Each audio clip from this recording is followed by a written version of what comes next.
This is the Season Long Podcast in support of the YouTube channel SeasonLongBaller. Happy to have you with us. Hope you had a great weekend. And now we are getting close to All-Star Weekend. So first, we'll take a quick look at what happened last week for the Wizards. A big victory over the Cleveland Cavaliers, 112-96, in a game that we barely played in the second half. Got into a little bit of foul trouble, and the rest of the Wizards actually took care of it. And as you can see, we played 6-minute quarters, and yet the score was 112-96. And as I even mentioned during the game, that's going to make our scoring average look great, where most of the league is around 60 or 70 points a game. However, it's going to make our defense look terrible too, since even though we got the blowout, we still gave up 96 points. We followed that up on February 9th with a 70-56 victory over the Boston Celtics. This game, of course, was significant because it was our first meeting with the Celtics since the big game on October 30th. And you know what happened in that game, where we set a career high in points and an NBA record in three-pointers made. Couldn't miss that game.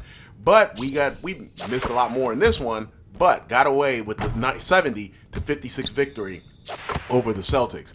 And then on Saturday, took on the Philadelphia 76ers, 73-71, a victory there.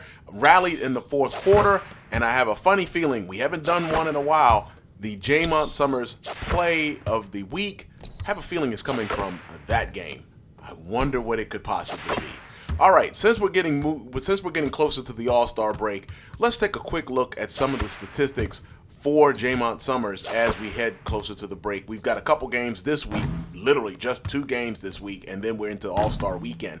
Summerz is still leading the league in points per game at 27.2 a game. He is also leading the league in assists at 5.9 assists a game, and you see that Joker at 5.5 a game is a second. And also field goal percentage, Summerz is top 5, shooting just a hair under 57% during the season so far. Now, I do wonder if Summerz can keep this pace up.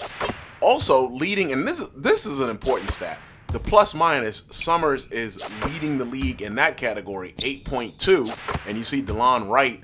And actually, you see 4 Wizards up top, 4 starters. Summerz, Wright, Avdia, and Kuzma are the top 4 in that category. And then Daniel Gafford, who has been playing the bench more now since the acquisition of Şengün from the Rockets.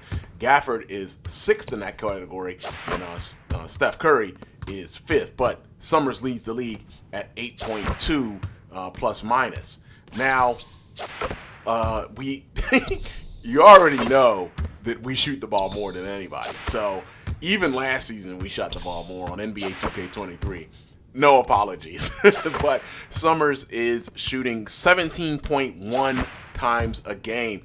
That is a lot more than second place, which is Steph Curry, and he's only shooting just a hair under 11 times a game. So Summerz is getting the ball up like 6 more times than Curry, and almost 6.5 more times than Luka Doncic, who is known to have the ball a lot in his hands. But Summerz is leading the league in usage rate at this as we go along as well. And again, as I've said a few times, it'll be interesting to see if Summerz is forced to slow down as the season goes along.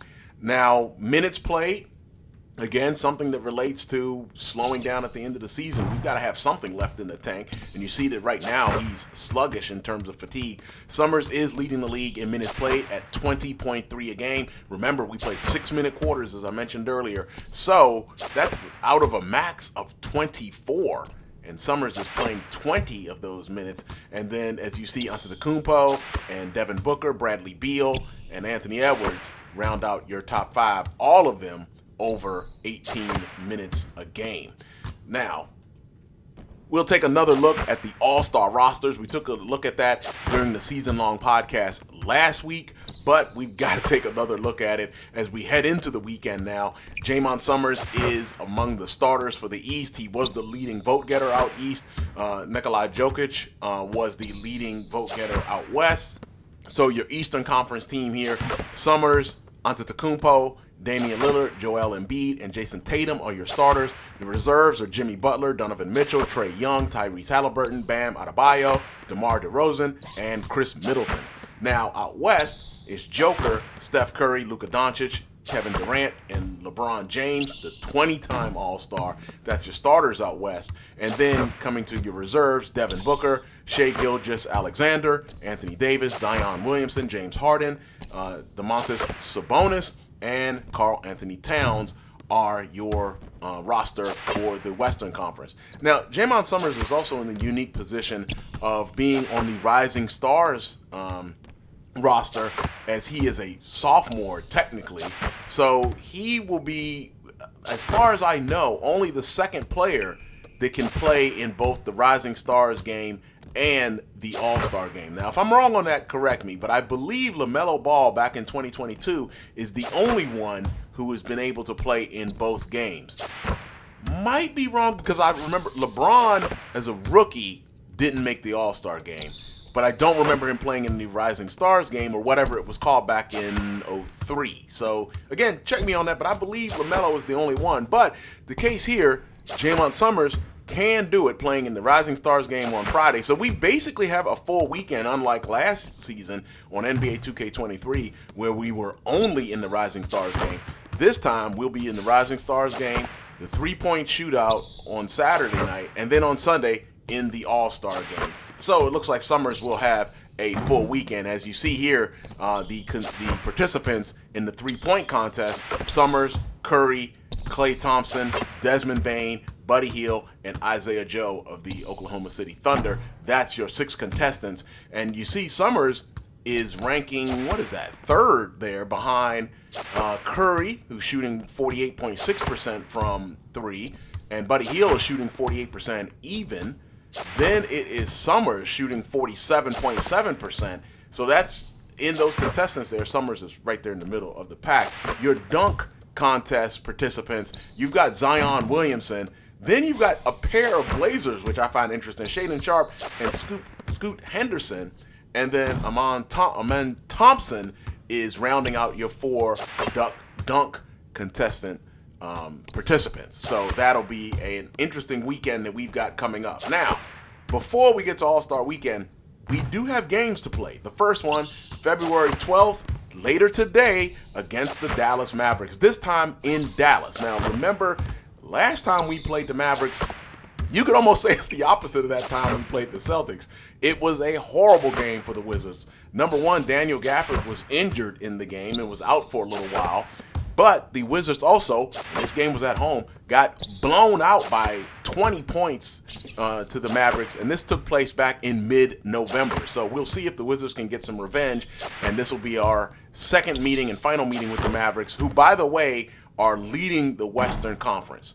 2 days after that, on Wednesday, we take on the New Orleans Pelicans, Zion Williamson and Brandon Ingram in New Orleans. Last season on NBA 2K23, we had a thriller in New Orleans, which was won on a, which was really locked up on a dagger 3 from us. So we'll see if we can repeat that performance. And then we're into All-Star Weekend. Oh wait, we haven't done one of these in a while. Let's do the Jaymont Summerz Play of the Week. Oh, Embiid is working against Şengün. Might be better. I wonder would it be better with Gafford instead of Şengün. Under 5 on the shot clock. Embiid in the lane, misses, rebound to to Şengün. Embiid in the Kuzma. Summerz takes the 3. Got it! Clutch 3! Wizards are up! Yes, that was not the shot I wanted. That was not the shot I wanted. Okay, that might not have been the shot I wanted, but I guess it was the shot I needed, right? Well, the pass was thrown by Wright up to the wing to Avdia, who passed it into the paint to Kuzma, not Embiid, of course. And then Kuzma kicked it out to me, and I hit the clutch 3. But it was hard to get all of that out and concentrate on trying to hit a clutch 3. But that's the obvious play of the week. Summerz with the deep 3 with 1.5 seconds left to sink the Sixers. So that's going to do it for Season Long Podcast number 47. Again, I love these shoot-arounds. I've done those the last couple of times, working on the three-point shot this time. We worked on the mid-range a couple times ago. We've worked on some floaters. today just launching the threes, and you see we're here in Dallas as we're taking the practice shots today. So thank you for joining us. Hope you have a wonderful rest of your week. Hope you join us for the Mavericks later, the Pelicans on Wednesday, and then All-Star Weekend. That's it for Season Long Podcast number 47. That's it for Season Long Baller. Peace.